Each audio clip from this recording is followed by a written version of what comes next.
At the National Security Bureau, an intruder is attempting to access information about all undercover agents.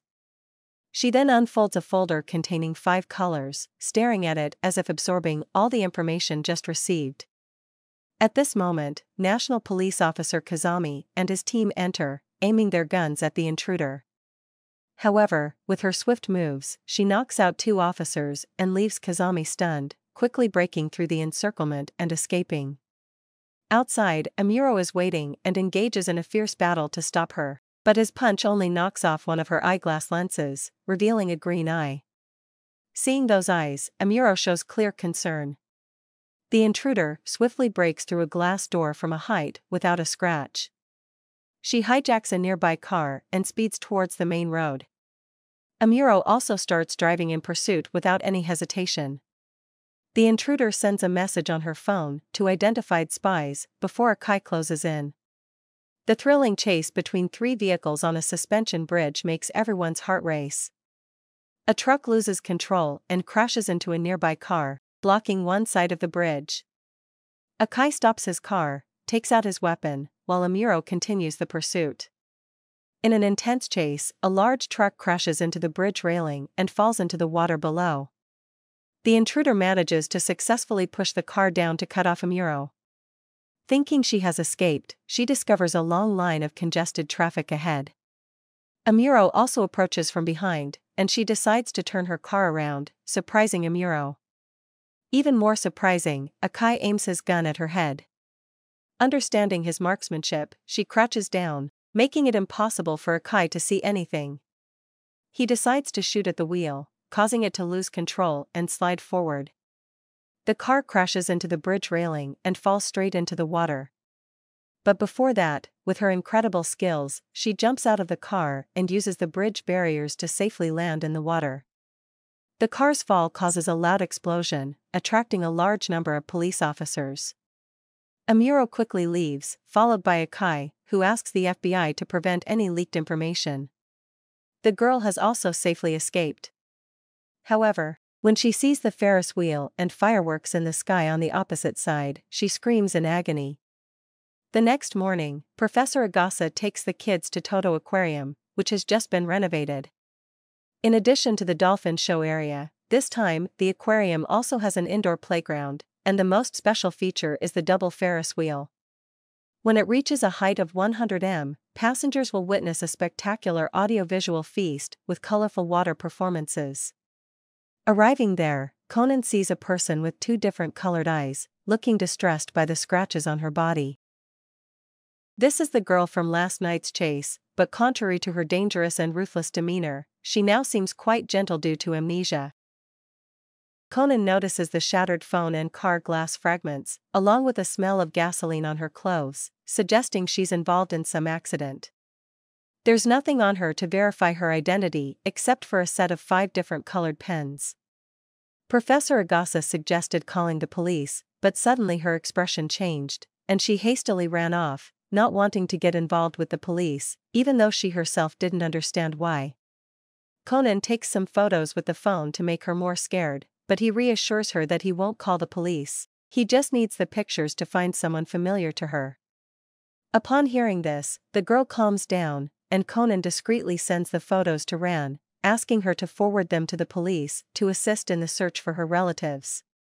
Vermouth of the Black Organization is also actively using binoculars to search for the girl, then discovers her playing dart with the kids.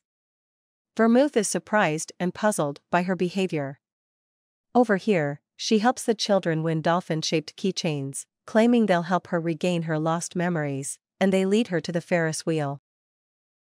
Conan and Hybera, after seeing all 3 darts hit the bullseye in her game, understand she's definitely not ordinary. As they're about to leave, the amusement park staff gives Conan an unpainted white dolphin keychain to give to the girl. Vermouth approaches and says, "What are you doing here? Go back now." But the girl remains indifferent and ignores her, making Vermouth realize something is amiss. Just then, due to his mischief, Genta leans on the elevator, causing the boy to fall from a height that could be fatal. But with her superb martial arts skills, she rushes after Genta, sliding along the walls and catching him, safely lowering him to the ground. Seeing this incredible feat, Hypera's heart races, a bad premonition strikes her. She's a member of the organization. Hypera pulls Conan aside to talk and suspects she's number 2, codenamed Rum. Rum is known to have one fake eye, which coincides with the girl's heterochromatic eyes. While pondering, they notice the kids have disappeared. They've secretly taken the girl to the Ferris wheel. Conan anxiously calls them, but the kids intentionally don't answer.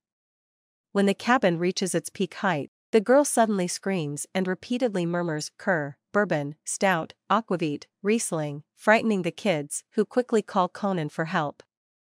Down below, ambulances and police have arrived, and upon examination, they find that the impact has caused her to lose her memory. Besides, there's a very rare brain injury, which could be congenital.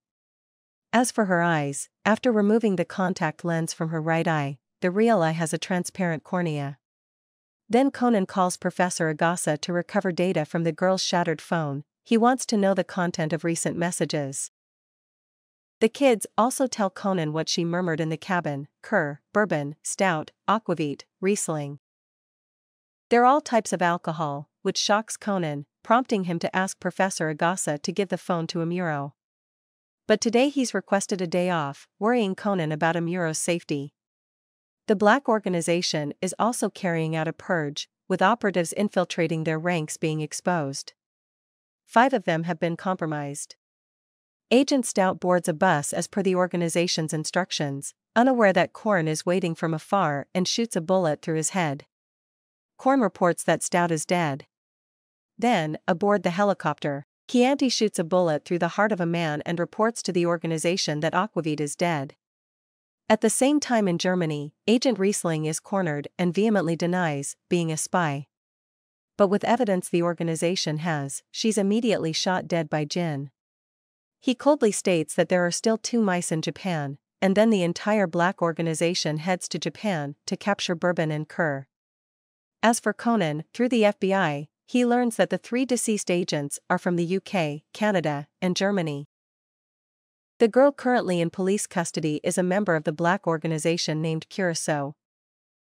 She obtained data from the National Police Agency called Loch Ness, a list of all spies worldwide. That's why all the spies infiltrating the Black Organization are being eliminated.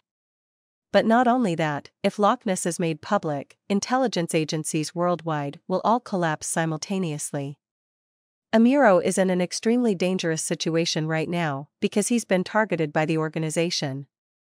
Not waiting for his demise, Amuro stands in front of the police hospital, waiting for the right moment to act. Suddenly, Vermouth appears out of nowhere, mocking his clandestine actions. "Bourbon, why are you here? Do you have a special relationship with the police that you can easily meet her?"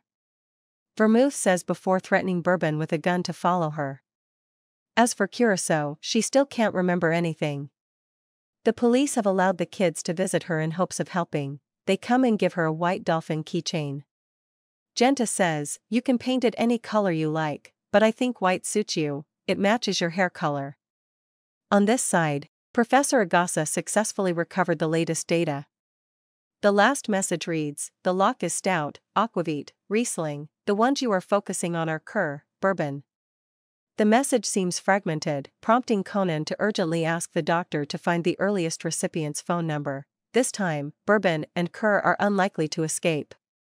Seeing Conan leave, Hybera tightly grips his hand, hoping he won't rush into danger.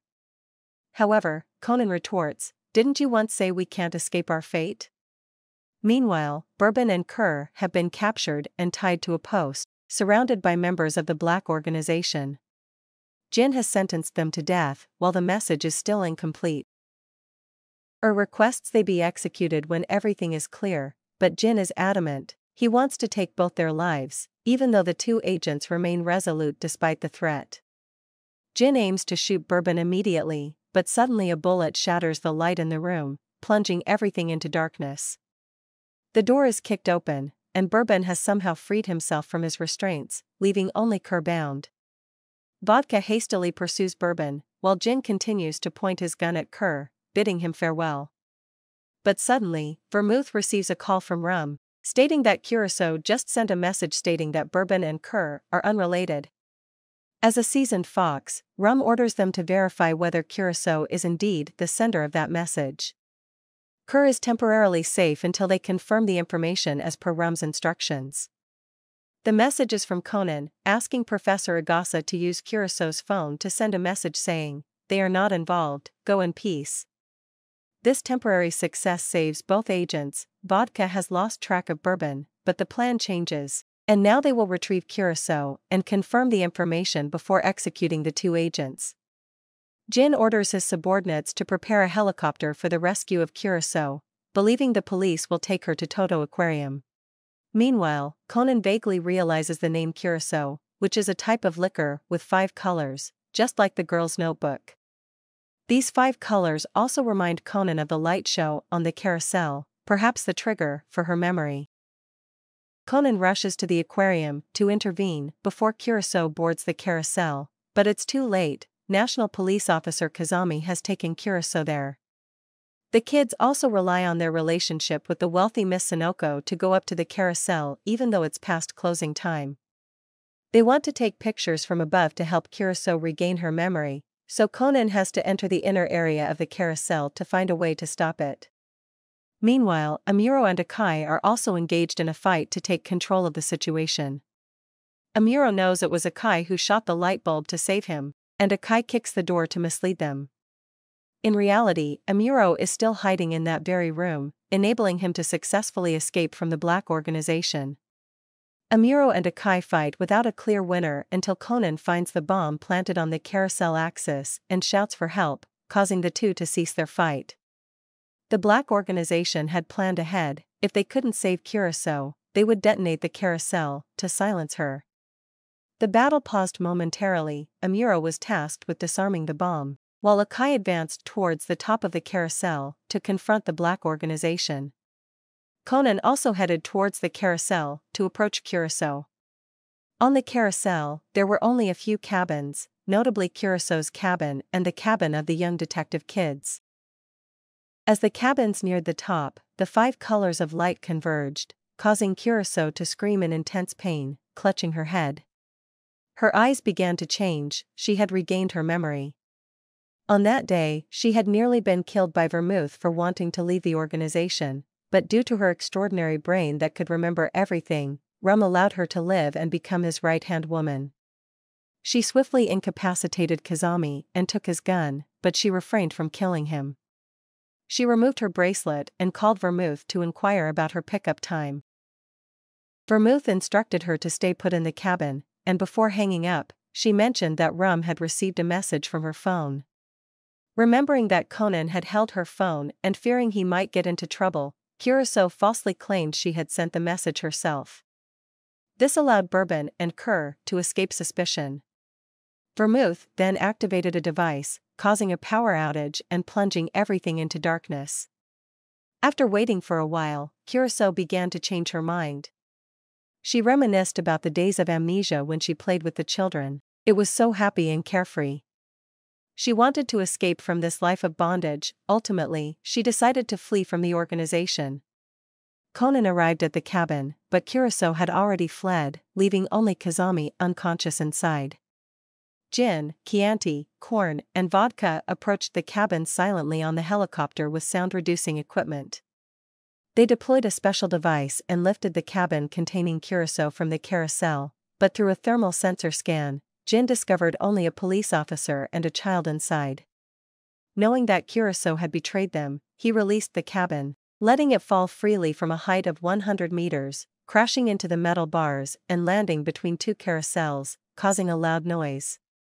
Inside the carousel, Hybra was trying to rescue the children when she encountered Kuroso running away.